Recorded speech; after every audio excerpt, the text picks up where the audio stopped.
This week on Eyewitness News right here, we are partnering with Primary Children's Hospital in Salt Lake City. Every day, kids from eastern Idaho and western Wyoming are treated at the hospital for any number of reasons. So we are working to raise money to support these children and their families. We want to introduce you to a new family each night. Eyewitness News reporter Natalie Shaver spent a day with the Barnes family and 3-year-old Edie. Okay, watch me jump! Watch me jump! Edie is smart. Here, and those are pigs. She is funny. She is so loved. 3-year-old Edie Barnes has a huge personality. She's full of life and her energy is infectious. She's very grown up now. That's because Edie was diagnosed with a rare form of leukemia in February of 2014. Pediatric, just leukemia. Leukemia is scary. At just 2 years old, she had to go through extremely aggressive treatment. She did grow up fast, knowing more about her needs than any toddler should. She was hurting, and she was able to tell me that she felt that she needed her oxycodone. And this little girl knew her needs. She was going through just a terrible trial with a lot of drugs, a lot of very sickening medications. She knew that we weren't doing this to hurt her, but to save her. Seeing Edie and other kids so sick broke Kara's heart.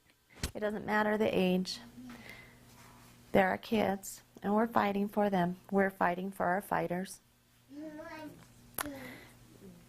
And it's something that I would not want anyone to have to understand. I only want you to understand it because I'm trying to explain it, not because you're going through it. There are even more levels of difficulty here.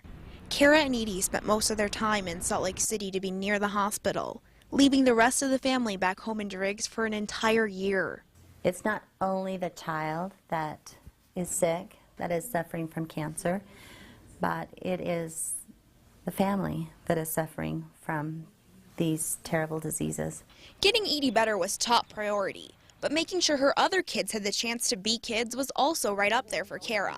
Like being able to go to the zoo and to do the Heber Creeper, but just trying to have a tiny bit of normalcy. Edie wasn't able to tag along for those things, but the staff at Primary Children's did what they could to make patients feel like kids, something Kara is so grateful for. Everyone from the kitchen staff to the music therapy, and of course, I made it. You made that? Yes. the art cart. Each of these beads has a special significance, like when she lost her hair. Hair loss, a hard time for anyone with leukemia, and it was for Edie, but it does bring back a standout moment for Kara. A great fellow that we love in clinic. He had long hair, and he was always fussing with his hair. And Edie and I had just shaved our heads. And he walked into our room, and he was visibly struck by the bald heads. I was taken by how emotional he was. And the next time we saw him, which was a week later, he poked his head in, and he had shaved his head. And he had done that for Edie. And I saw in that moment the humanity, that he loves his job and he loves these kids. And he would sacrifice something that is very important to him for Edie and for kids like Edie.